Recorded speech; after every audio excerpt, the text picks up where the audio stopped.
Vamos meditar na palavra do Senhor, continuando lendo o livro Evangelho de Nosso Senhor Jesus Cristo segundo João. O título dessa mensagem é O Manifesto de Cristo. Quando eu pensei em dar nome às coisas é muito divertido, eu gosto. Eu pensei, quando eu olhei, mas será que eu não já usei esse nome, Manifesto de Cristo? Na verdade, eu usei Manifesto da Carne, senão seria Manifesto de Cristo 2. Né? É Manifesto de Cristo, João 14, 22 a 31. Salta aos nossos olhos, ao lermos esta passagem bíblica, o tema da doutrina da nossa união com Cristo. Então, leiamos, os irmãos acompanhem suas Bíblias. Diz assim: Disse-lhe Judas, não Iscariotes, de onde procede, Senhor, que estás para manifestar-te a nós e não ao mundo? Respondeu Jesus: Se alguém me ama, guardará a minha palavra, e meu Pai o amará. E viremos para ele e faremos nele morada. Quem não me ama, não guarda as minhas palavras. E a palavra que estáis ouvindo não é minha, mas do Pai que me enviou. Isto vos tenho dito, estando ainda convosco.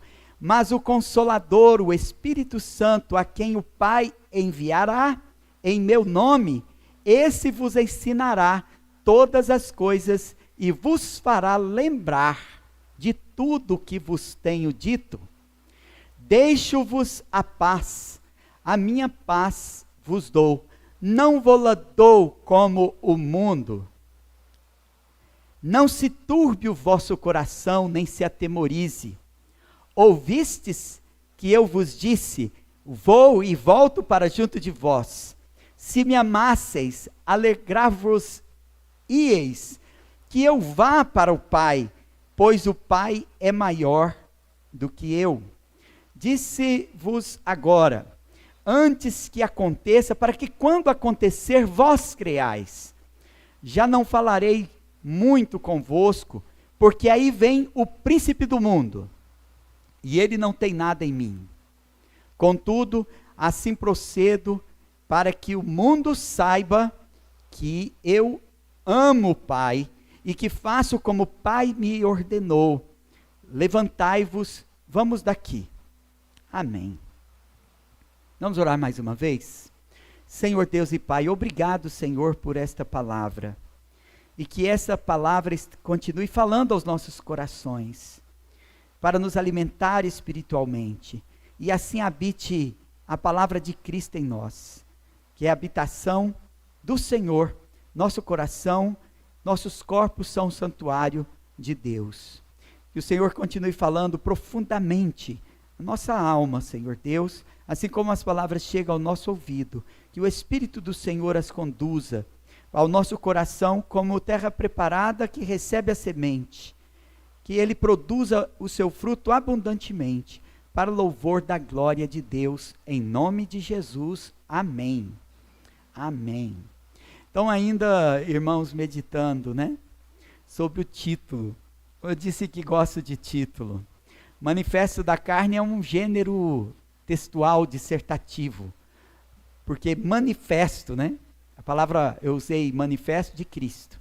Manifesto, então, é esse gênero textual dissertativo, e ele é muito popular, ou conhecido pelo público, um grande público, que procura ser sensibilizado ou sensibilizar, ser convencido ou convencer por sua estrutura, título, corpo, assinatura, de alguma ideia e provoque um movimento, um compromisso, uma ação, envolvimento daqueles que recebem esse texto e subscreve esse texto.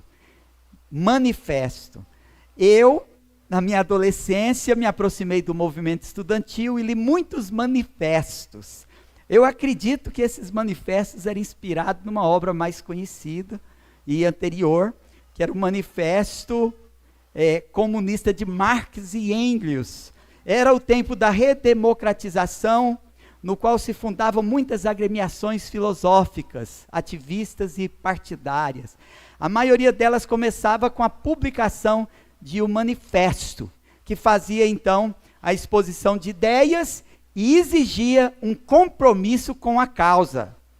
Mas muitos não conheciam os estatutos dessas instituições, às quais se filiavam, e menos ainda as ideologias desses movimentos.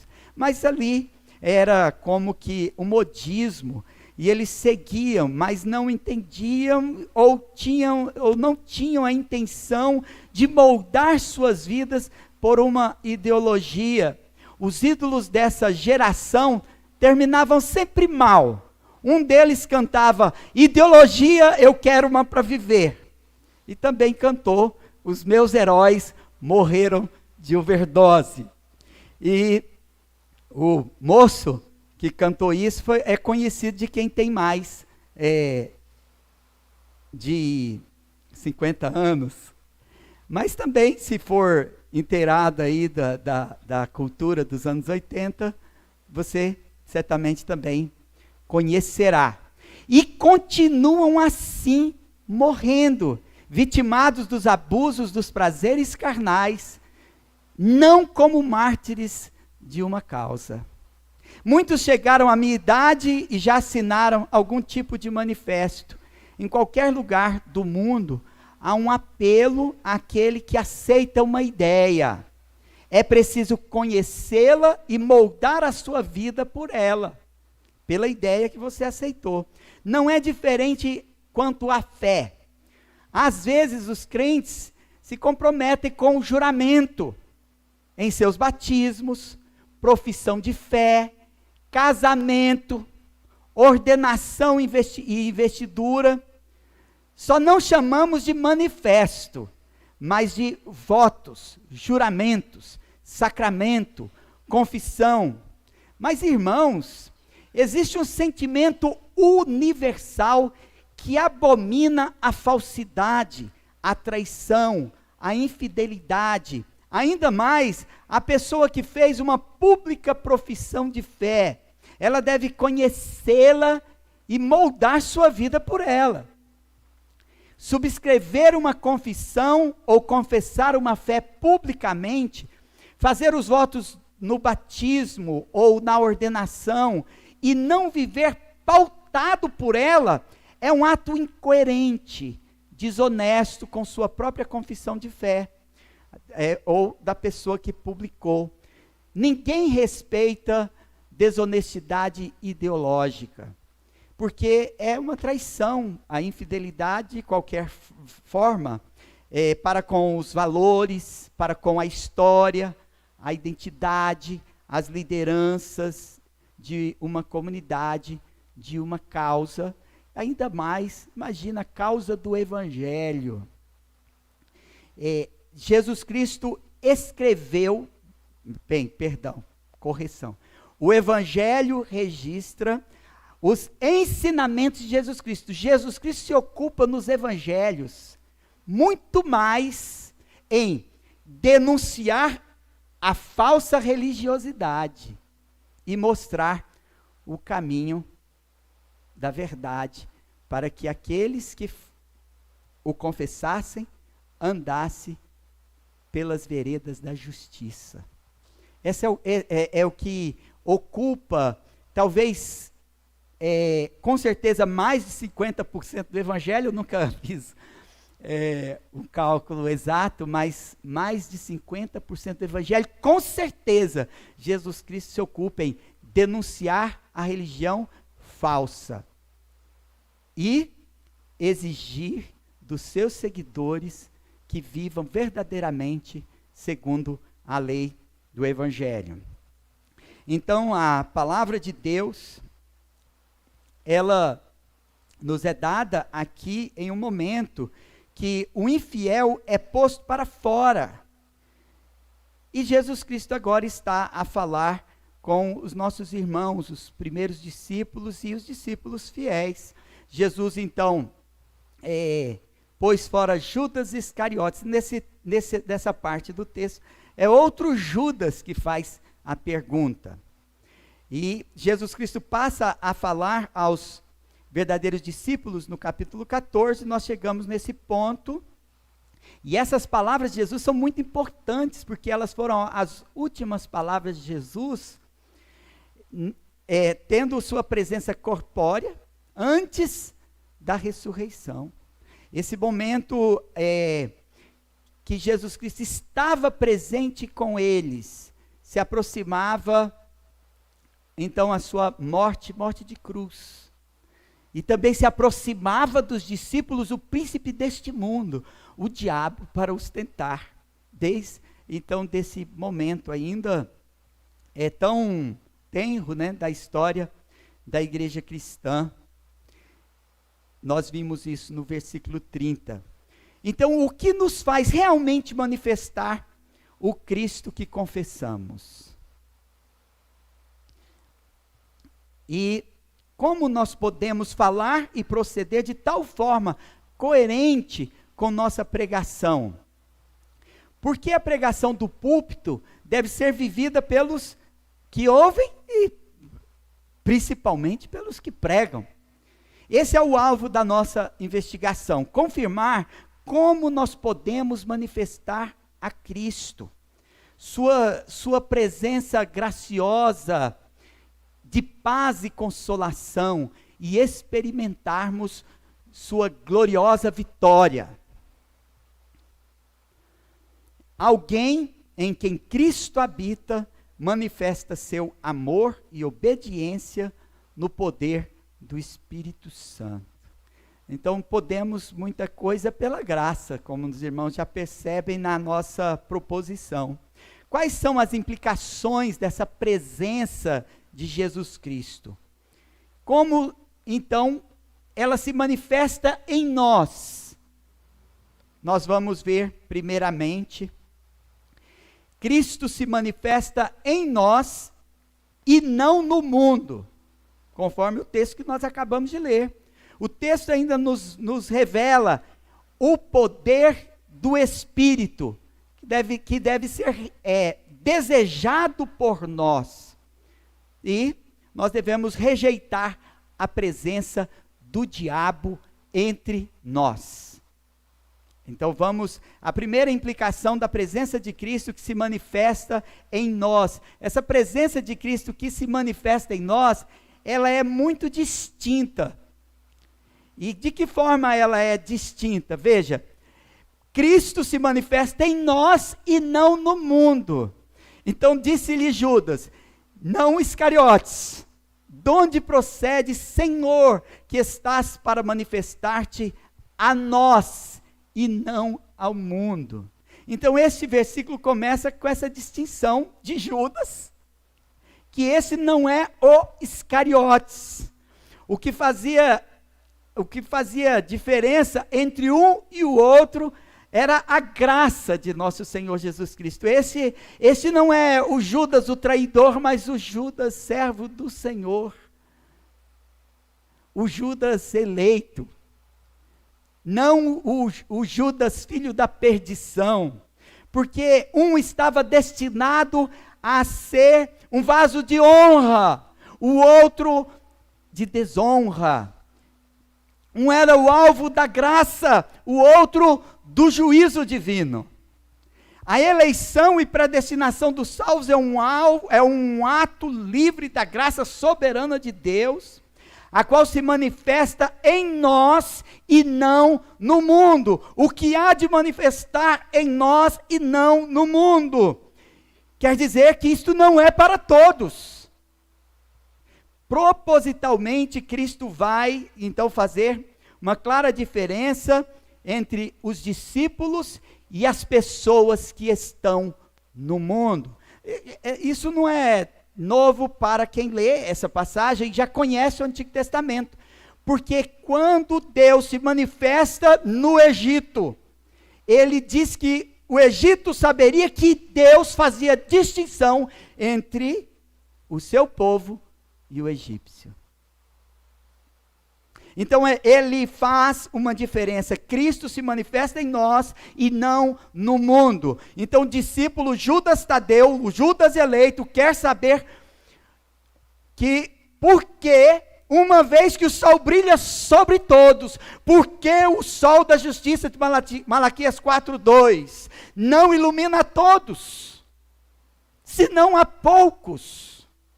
A gente não sabe porque Jesus se manifesta a uns poucos e oculta da maioria dos homens a luz para a salvação. A gente sabe que ele faz isso segundo a sua vontade. Quer dizer que ele se manifesta ou se revela àqueles a que ele quer.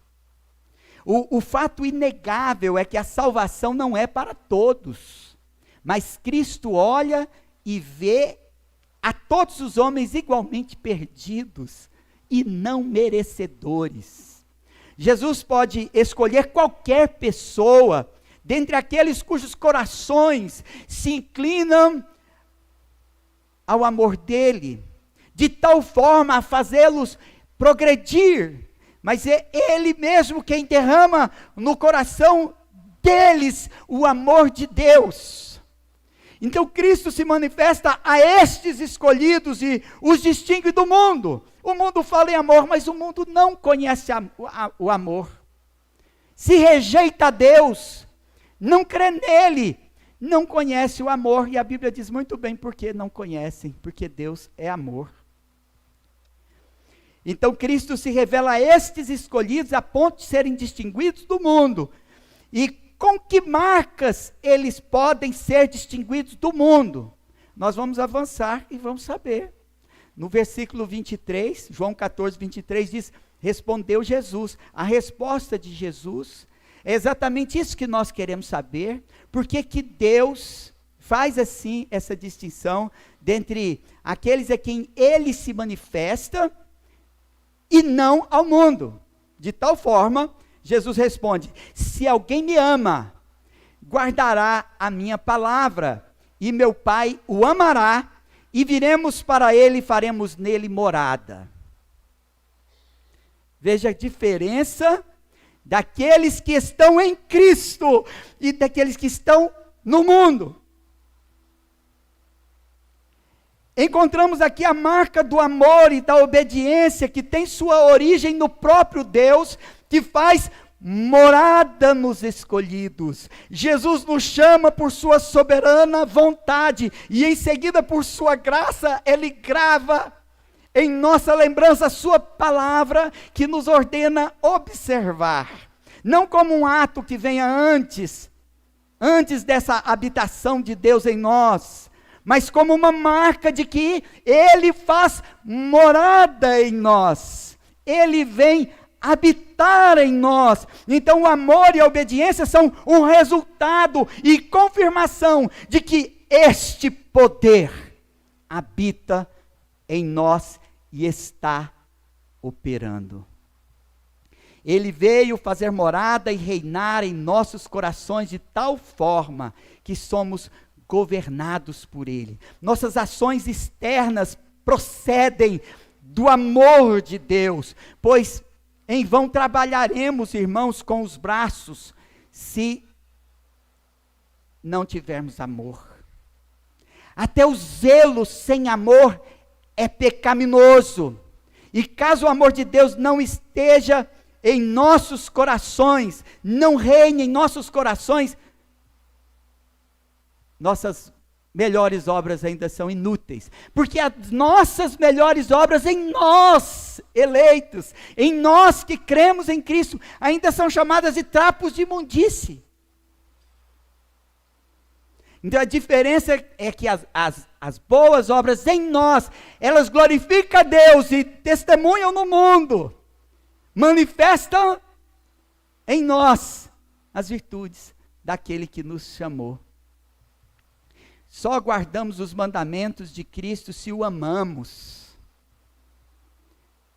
Embora o amor perfeito para com Ele não se pode encontrar. em parte alguma. Eu lembrei aqui de uma ilustração. Não sei onde isso aconteceu, mas um pai ensinava o seu filho a obediência, e o filho sabia que tinha que obedecer o pai, porque ele temia o pai.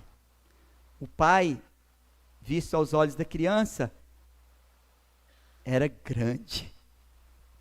E um dia esse menino cresceu, e ele ficou maior do que o pai. Aí ele chegou assim: pai, diz para mim, por que eu tenho que te obedecer agora, se eu sou maior do que o Senhor?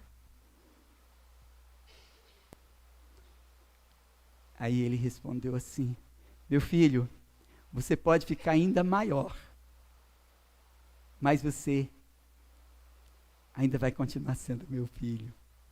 E você vai me obedecer, porque você me ama. Naquele momento, o pai levou esse filho a outro nível. Não é? Ele levou esse filho a outro nível. E também o relacionamento dele mudou muito com o filho. Mas melhorou muito.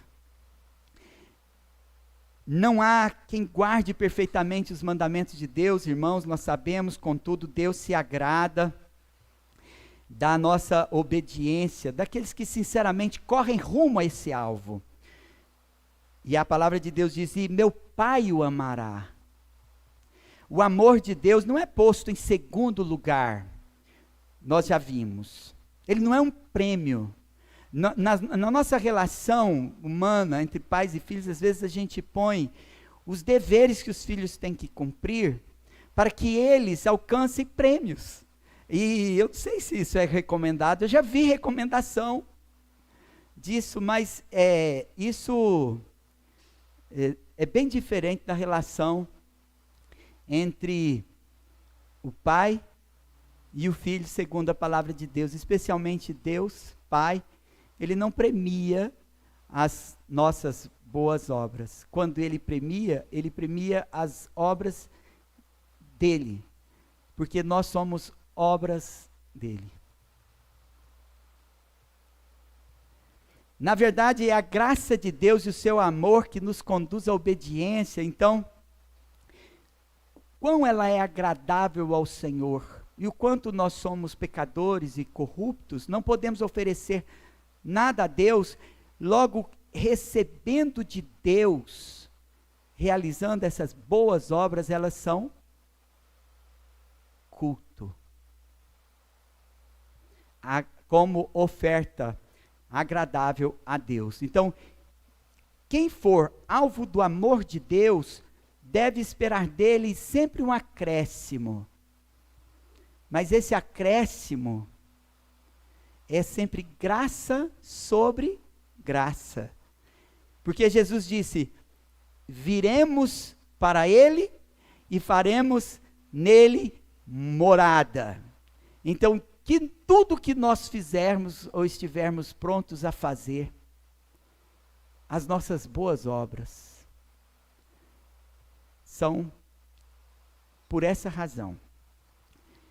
Muitas ênfases são dadas a visitações do Espírito Santo.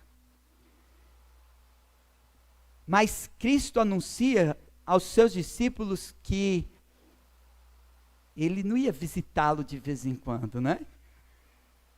Mas ia fazer neles morada. Então, essa religião da ênfase nas visitações do Espírito Santo, são religiões que valorizam muito as manifestações espetaculares, mas muitas vezes incapazes de produzir boas obras. João 14, 24 diz assim: quem não me ama, não guarda as minhas palavras. Então Jesus Cristo ensina a distinguir aquilo que está operando naqueles que são dele, e que nele o próprio Cristo se manifesta, daqueles que estão no mundo. Olha, Tão simples a palavra do mestre. Aquele que me ama, guarda. E aquele que não me ama, não guarda, porque não me ama. Porque se me amasse, quem não me ama, não guarda as minhas palavras.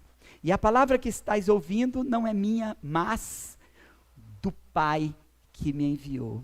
Nós sabemos que os discípulos ainda tinham conhecimento insuficiente, imperfeito.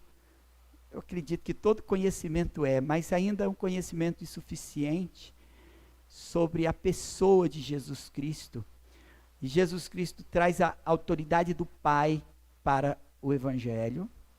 E quando Calvino comenta esse versículo, ele diz assim: como neste mundo os crentes vivem misturados com os descrentes, e como vivem agitados por várias tormentas, como no mar encapelado, Cristo novamente os confirma por meio desta admoestação, a saber que não se deixem desviar pelos maus exemplos.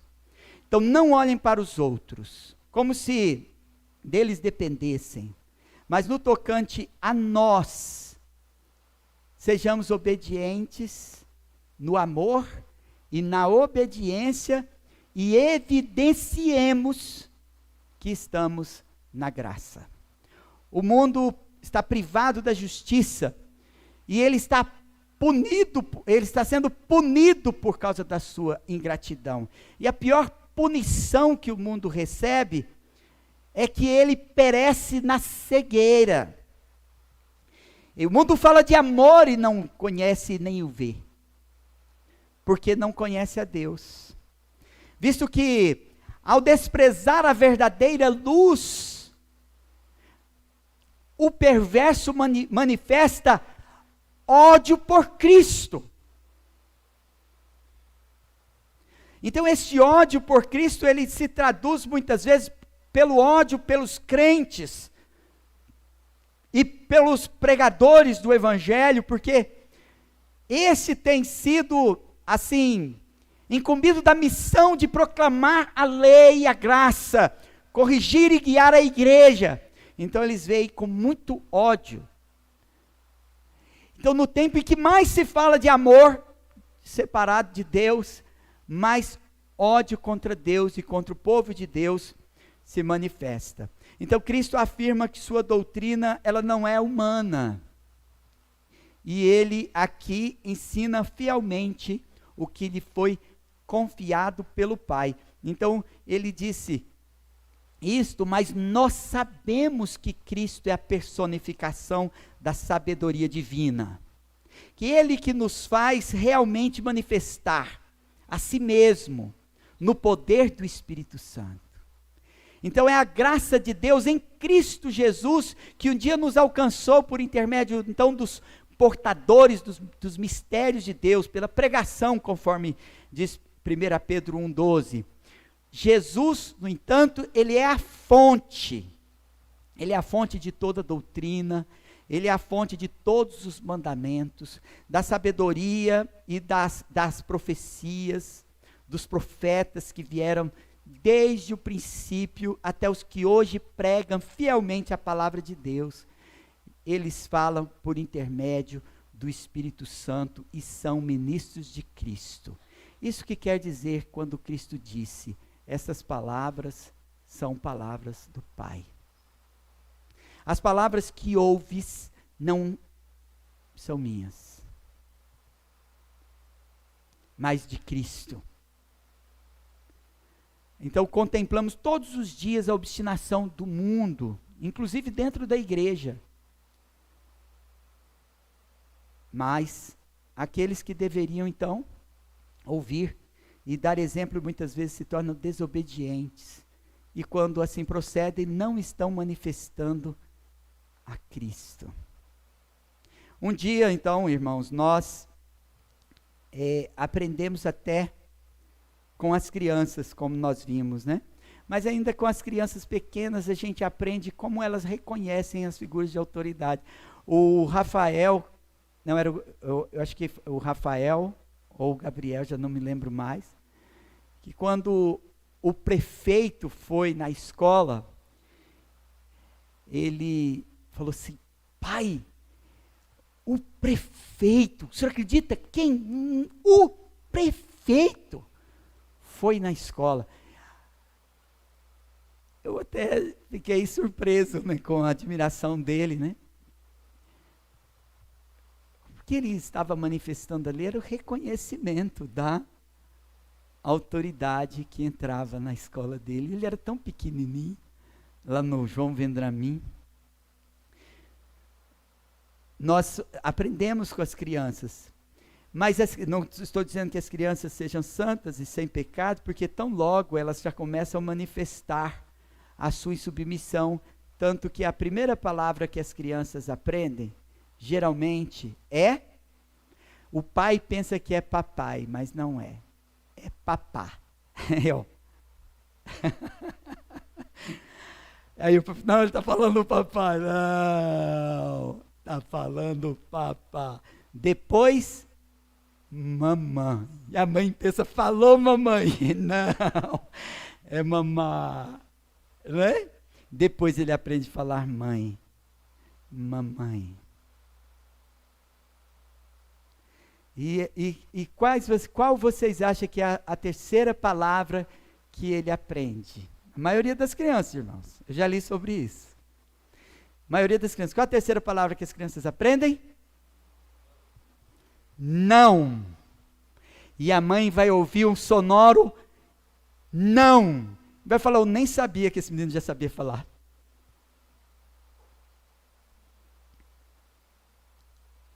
E os maus exemplos desviam os fracos. De onde eles aprenderam isso? Eles aprendem tudo conosco, irmãos. Eles aprendem tudo conosco.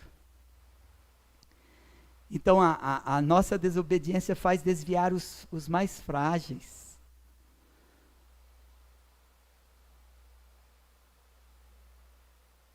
Então, com mais vigor, então, nós devemos viver a fé e saber que o nosso líder é Cristo, para que nós não sejamos também fracos a ponto de nos deixar desviar pelos maus exemplos. Então, sigamos firmes em nossa confissão. Vejamos como Cristo se manifesta em nós e não no mundo, nas palavras do apóstolo. Segundo aos Coríntios 3, 2-3, ele diz: vós sois a nossa carta, escrita em nosso coração, conhecida e lida por todos os homens, estando já manifestos como carta de Cristo, produzida pelo nosso ministério, escrita não com tinta, mas pelo Espírito do Deus vivente, não em tábuas de pedra, mas em tábuas de carne, isto é, nos corações. Então nós já meditamos sobre o manifesto na carne, agora nós estamos meditando sobre o manifesto de Cristo, mas os irmãos não estão vendo muita diferença. Veja que no contexto Paulo, ele tem que escrever aos coríntios dizendo que as referências que eles pediam ao desmoralizar Paulo e tirar dele a autoridade, eles deveriam achar neles mesmos. Porque uma vez eles receberam o evangelho dele, então eles mesmos se tornariam a carta de recomendação dele. E muito mais se tornaria uma carta para o mundo, um manifesto para o mundo. Paulo está dizendo, então, que o evangelho pregado pelos apóstolos, quando vivido, é confirmado pelos que creram na pregação, de tal forma que ele se torna uma carta de recomendação para o apóstolo, como uma carta para o mundo. Então, na verdade, o mundo é o destinatário da nossa carta, ou de nós mesmos, cartas vivas, cartas para o mundo, um manifesto.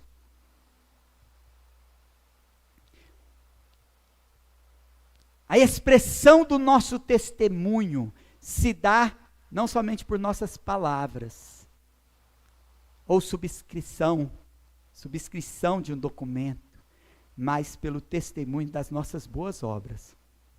Assim falar, assim proceder, é um dom da graça, como Tiago afirma aos que foram libertos da condenação da lei para a liberdade em Cristo. Ele diz: falai de tal maneira, e de tal maneira procedei, como aqueles que hão de ser julgados pela lei da liberdade. Então, em segundo lugar, como se manifesta? Como se manifesta? O poder do Espírito deve ser desejado por nós. Em João 14, 25, vamos ver, o poder de Cristo deve ser desejado por nós agora. Diz assim: isto vos tenho dito, estando ainda convosco. Então Jesus falou esta palavra no tempo de paz, no tempo que a presença dele estava corporeamente entre eles, para que eles fossem fortalecidos no momento das lutas e provações e não caíssem na desesperança. As palavras de Jesus foram semeadas no coração deles para que no tempo certo produzisse o fruto. Por isso que é necessário que nós busquemos a Deus, não só quando nossa vida está atribulada, mas principalmente quando nós estamos supridos e fortalecidos de forma suficiente. Mas devemos nos nutrir de boas esperanças que parecem às vezes sem muito sentido para nós, mas que no tempo determinado, como uma semente, nós colheremos, como uma semente que cai na boa terra, no tempo determinado, na estação, o fruto será colhido. Então João 14, 26 diz: mas o Consolador, o Espírito Santo, a quem o Pai enviará em meu nome, esse vos ensinará todas as coisas e vos fará lembrar de tudo o que vos tenho dito. Como é simplesmente assim? Eu aprendi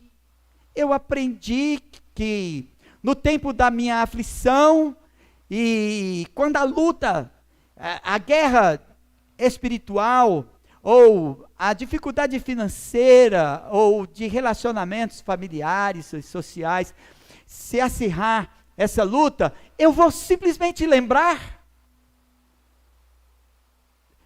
A gente sabe que não funciona assim.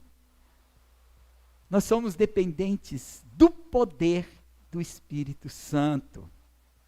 Então Jesus Cristo promete o Consolador, e é Ele quem nos ensina a conhecer as promessas e nos servir delas para nosso consolo e conforto na hora de colher os frutos.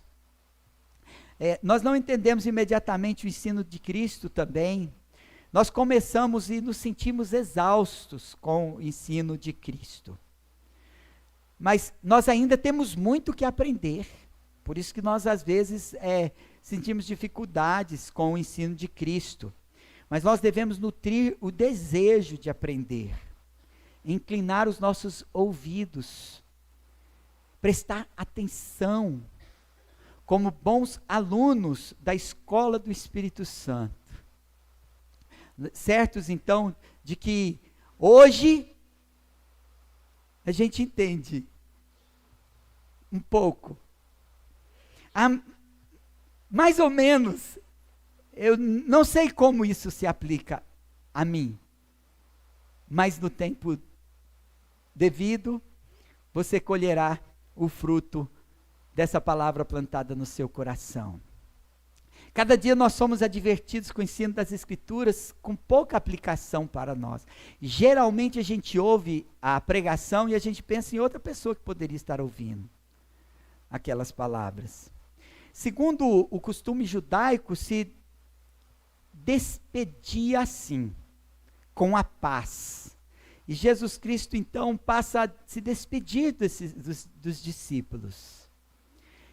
Mas seria tão fácil ele se despedir dizendo apenas a paz seja convosco, shalom, e fosse embora, mas Jesus Cristo, até nesse momento de despedida com a paz, Cristo não quer simplesmente despedi-lo sem fazer uma ressalva a essa saudação da paz.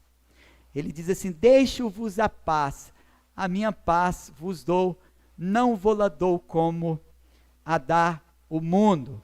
Não se turbe o vosso coração, nem se atemorize. Então a gente gosta de a paz do Senhor, não é? Os presbiterianos nem tanto, né? Se a gente tivesse aqui vários membros de várias igrejas, a gente poderia cumprimentá-los segundo o costume deles, com a paz de Deus, a paz de Jesus, a paz de Cristo, a paz do Senhor, shalom, não é? Mas como tem só presbiteriana, a gente se despede e fala assim, tchau. Boa noite. A gente vê muito isso, né?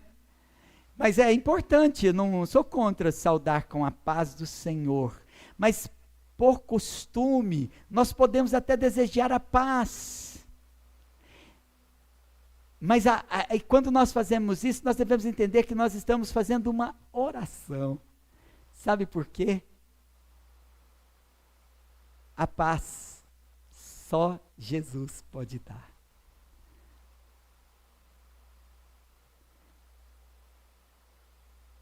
E Jesus então se despede com essa ressalva. Eles deveriam ficar animados com a expectativa do Espírito Santo que lhes seria enviado, porque a verdadeira paz só teriam aqueles que o recebessem. Certo? Só tem paz quem tem o Espírito. Quem não tem o Espírito, não tem paz. É necessário que em meio à prova, então, nós encontremos a paz que só Cristo pode dar.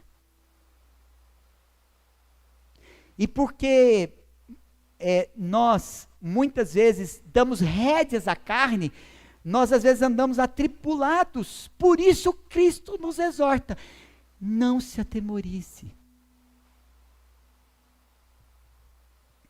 Não se turbe o vosso coração, não fique com medo. Disse Jesus, não tenha medo. Muito mais vezes Jesus disse no Evangelho para nós não sentirmos medo. Mais até do que tenho fé. Jesus disse, não tenho medo. Aprendamos, irmãos, a viver satisfeitos e encontrarmos seguros em Cristo e cheios de esperança, não dando rédeas soltas à carne. Cuidado, não subestime o inimigo, porque a gente às vezes ignora, tem gente que não gosta nem que fala dele. Eu não gostei do sermão hoje porque o pastor falou no diabo. Eu não gosto que fale no diabo, mas não está no texto, Jesus não falou, então tem que falar sobre ele para os irmãos. Cuidado, irmãos. Para entendermos melhor sobre esse assunto, Jesus volta a falar de sua relação com o Pai. Ele diz assim, ouvistes que eu vos disse, vou e volto para junto de vós, se me amasseis, alegrar-vos-ieis de que eu vá para o Pai, pois o Pai é maior do que eu. Jesus estava dizendo que eles confiassem em Deus por causa da sua grandeza, que confiássemos em Deus porque Ele é muito maior do que nossas lutas e de todos os nossos temores. Eles não entendiam sobre a luta espiritual, os mistérios do Espírito Santo, da ressurreição e muito menos um lugar junto ao Pai. Ele disse, então no versículo 28, o Pai é maior do que eu. E olha, irmãos, isso causou, essa palavra, ela serviu muito mal àqueles que fazem mau uso da palavra. Os arianos, então, impiamente, eles se basearam nesse testemunho do versículo 28 para defender que Jesus era de uma natureza inferior a Deus, porque eles negavam que cremos num Deus trino. Porque Cristo fala dessa maneira. Cristo fala assim, porque ele está acomodando o ensinamento à debilidade dos seus ouvintes. Ele se põe entre Deus e eles como o mediador. Cristo assume a natureza humana e quer nos conduzir à alegria da comunhão com Deus, que é melhor do que a nossa própria condição humana, e melhor do que qualquer condição melhor no mundo, que a gente teme privação, principalmente econômica, pior do que uma situação de guerra, ou de pandemia, é nós estarmos longe de Deus. E estando com eles, Jesus Cristo os leva a pensar no lar terreno, ao mesmo tempo que está anunciando para eles que essas delícias dos céus já podem ser desfrutadas aqui, irmãos, porque nós nos tornamos a habitação de Deus. Nós queremos uma habitação com Deus no futuro. Nós almejamos habitação melhor no mundo também. A gente começa a pensar assim, gente, eu vou me aposentar, então eu quero ter um rancho na beira do rio, não é assim? Um lugar, um paraíso no mundo. E não é errado você se preparar, ser previdente e cuidadoso com o seu tempo no futuro, onde você quer descansar, mas nós não podemos esquecer da habitação futura. Mas quer viver melhor? Não se ocupe e não se preocupe, principalmente tanto desses assuntos, mas se preocupe em ser cheio do Espírito Santo, que é o que pode produzir uma vida melhor.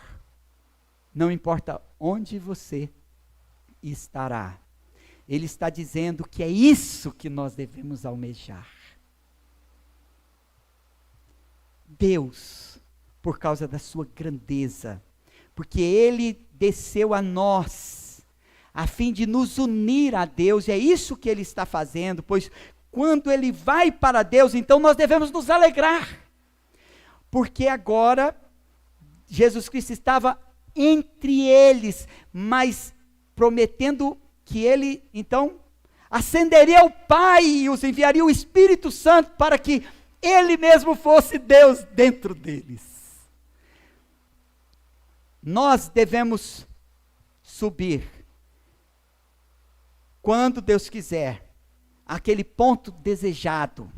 1 Coríntios 14, 24 diz assim: então virá o fim, quando Ele chegar, o reino de Deus e Pai, quando houver destruído todo o principado, bem como toda potestade e poder. Irmãos, hoje, o nosso bem-estar também depende do poder de Deus, que é grande. E quando nós falamos maior é o que está em nós do que o que está no mundo, geralmente a gente fala isso para a gente tomar coragem de enfrentar situações de interesse humano. Irmãos, Jesus Cristo está encorajando os seus discípulos para lutarem contra o diabo, para resistirem o diabo. Cristo certamente reina, não só na natureza humana, mas na qualidade de Deus manifestado na carne. E quando nós experimentamos isso, vivemos então de modo coerente com a nossa pregação, e anunciamos o reino de Deus dentro de nós, que ainda é invisível dentro do nosso coração, mas o reino de Deus será publicamente visível no futuro. E Paulo descreve então a perfeição e esplendor divinos, espargindo os seus raios, que começam a brilhar nesse tempo, quando Cristo vai subindo ao Pai, ao céu. Então Cristo, ele não está aqui comparando a deidade do Pai com a sua própria natureza, ou essência divina, porque ele e o Pai são da mesma essência. Ele está dizendo que somos nós, e ele está na condição humana, somos nós que devemos estar com Deus, desfrutar da presença de Deus entre nós e dentro de nós, como se dissesse: vocês estão apegados demais à vida terrena, vocês querem me deter no mundo, mas é preferível que eu suba ao céu, porque é de lá que eu enviarei o Consolador. Contemple a Cristo. Cristo está na humilhação da carne, para que nos conduza à fonte bendita da imortalidade. Ele quer que nós almejemos e desejemos mais do que ouro e prata, mais do que títulos e glórias do mundo. Ele quer que nós almejemos a sua glória, a sua presença. Primeiramente, o Espírito prometido. Depois, a salvação pelo seu sangue. Então, terceiro lugar, quanto à manifestação de Cristo, ou o manifesto de Cristo, nós devemos rejeitar a presença do diabo entre nós. Como eu disse, ele está, e de repente ele se aproxima, e disse, e no versículo 29, disse-vos agora, antes que aconteça, para que quando acontecer vós creiais. Então ele está revelando mistérios ocultos para os verdadeiros discípulos, excedendo muito a nossa capacidade de compreensão dessas coisas. E o que está prometido vai acontecer, e nós receberemos então estas promessas, mas nós devemos crer, e principalmente crer quando estas coisas começassem a acontecer, as predições que os primeiros discípulos ouviram dos lábios do próprio Jesus Cristo, que Judas não ouviu, a não ser este, Judas Tadeu, o eleito, mas os Iscariotes não. Isso é uma concessão maravilhosa, acima de nossos merecimentos e condições, sequer da nossa condição de compreender. O mistério é tão profundo, e a bondade de Deus nos faz participantes então da vitória de Cristo sobre a carne, o mundo e Satanás, e eles tinham pouco conhecimento dessas coisas. Muitas coisas nós só entenderemos depois. Mesmo assim, irmãos, as verdades, elas vão continuar sendo disseminadas como vozes a surdos muitas vezes, lançadas ao ar, mas elas são uma semente sobre a terra, que um dia há de frutificar. Cristo concretizará a sua obra na sua morte. Assim, a ressurreição e a ascensão ao céu, combinados então com a doutrina de que Cristo produz fé em nós também, para que nós subamos para o encontro com o Senhor nos ares. E ele diz: já não falarei muito convosco, porque aí vem o príncipe do mundo. Ele nada tem em mim. Contudo, assim procedo, para que o mundo saiba que eu amo o Pai, e faço como o Pai me ordenou. Levantai-vos, vamos daqui. É interessante o seguinte: que atrevimento! Nós que convivemos com a presença de Cristo, ainda, às vezes, respiramos a presença desse maligno. encardido, né? Como já chamaram. Nesse versículo nós somos informados de que vem alguém.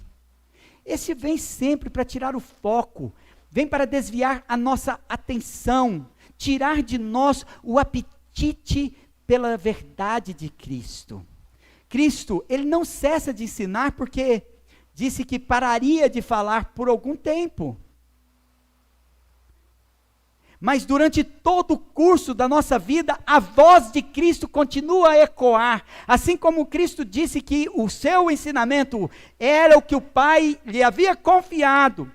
O inimigo vai querer lhe atrapalhar, mas no poder do Espírito Santo o Evangelho continuará a ecoar toda vez que o Evangelho for proclamado.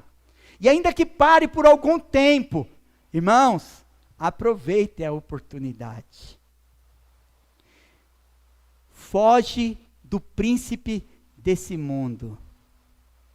Jesus mesmo partiu dali, não foi compelido pelo medo, mas a fim de obedecer ao Pai, e ensinar para eles qual presença que eles deveriam desejar. Parece tão óbvio para nós, mas é uma distinção entre nós e o mundo. É que o mundo tem, nós temos a presença de Cristo, não é? E o mundo? Será que eu inverti? Nós temos a presença de Cristo. E o mundo? A presença de Satanás.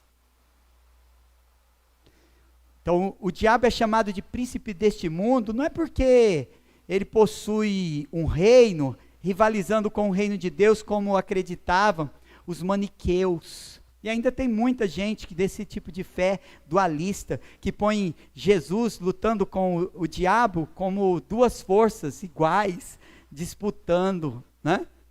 E às vezes um perde, outro ganha, uma leva alguma vantagem. Não, não é sobre Cristo e Satanás. O diabo reina se ele reina sobre você. Se você faz a vontade do diabo e não de Cristo. Então sinta vergonha disso. Porque está debaixo do reino do derrotado. Daquele que não tem a coroa. E não tem essa autoridade.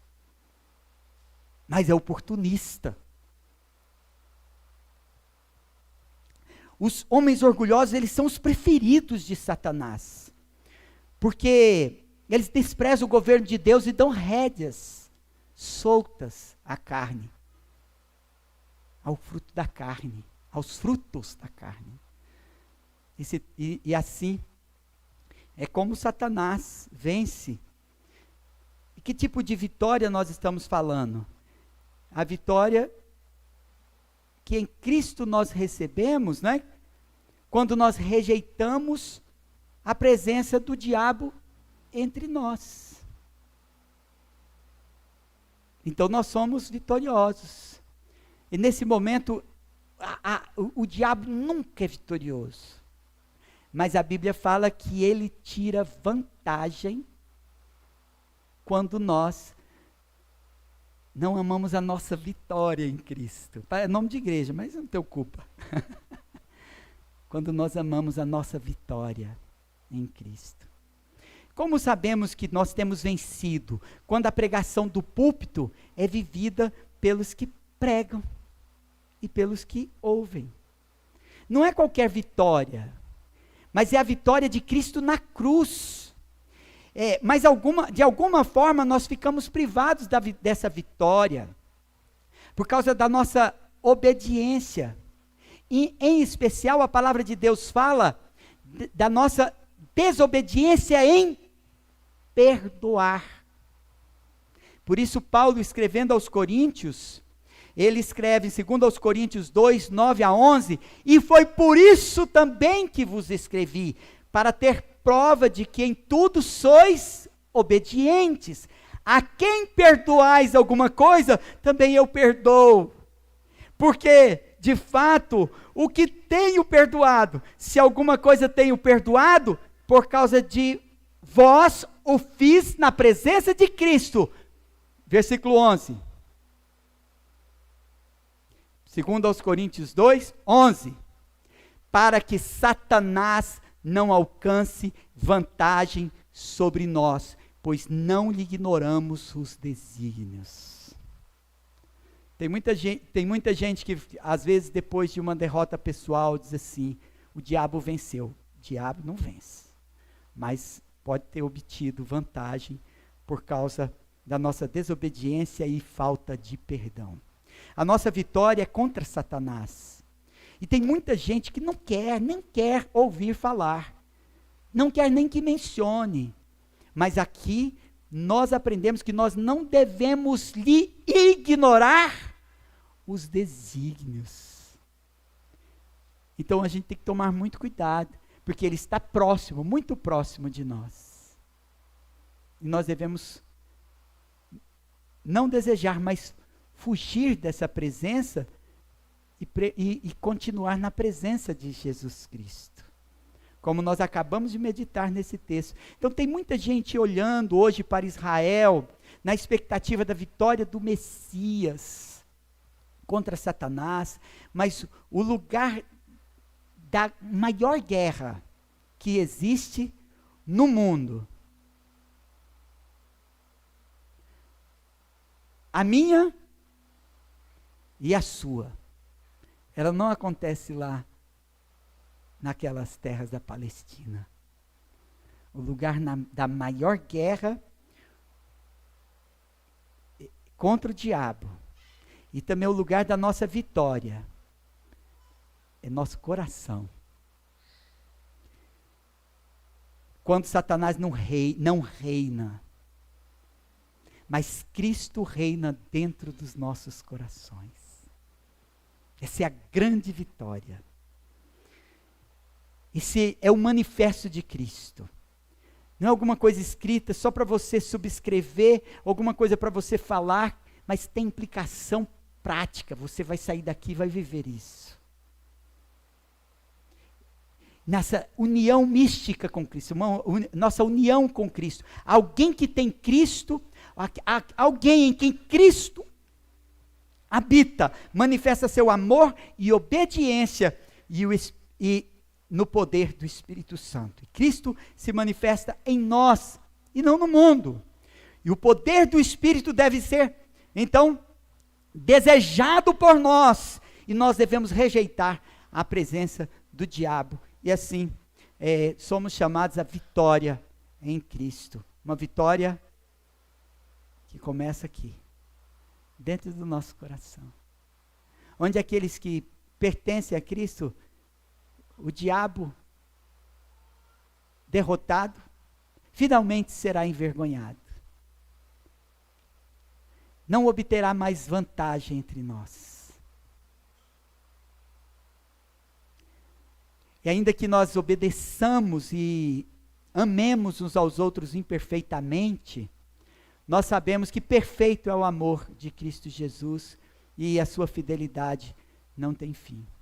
Podemos obedecer a chamada ao arrependimento para a vida e vir a Cristo. E venham a Cristo hoje, com sincero arrependimento, que aquele que ensinou a perdoar, certamente não te desprezará, mas te perdoará e te reconciliará com Deus. Amém? Oremos. Senhor Deus e Pai, Deus Todo-Poderoso, obrigado, Senhor Deus, porque aqui viemos para ouvir, Senhor, uma mensagem de perdão e reconciliação com Deus através do nosso Senhor Jesus Cristo. Que o Senhor Deus fale aos nossos corações, que não nos acomodemos, ó Deus, a entrar aqui e sair do mesmo jeito, mas diante da grandeza de Deus e desses mistérios, mesmo que a nossa compreensão seja pequena de tudo que nos foi revelado nessa noite, que nós confiemos em Deus e nos entreguemos a Ele, dizendo: Senhor Deus, Nós pertencemos ao Senhor, por isso nós queremos lhe obedecer a palavra, guardar os mandamentos, porque cremos, ó Deus, que temos sido cheios do mesmo Espírito Santo que nos capacita a nos envergonhar, de dar rédeas à carne e do diabo levar vantagem sobre nós. Vem, Senhor, perdoa-nos, ó Deus, guarda-nos, ó Deus, em seu amor, para nós obedecermos ao Senhor, guardarmos os mandamentos. Persevera conosco até o fim, porque sempre seremos dependentes do teu Espírito. Mas que hoje, Senhor Deus, o Senhor venha fazer essa mudança em mim, para a glória e louvor do teu santo nome. Amém. Amém.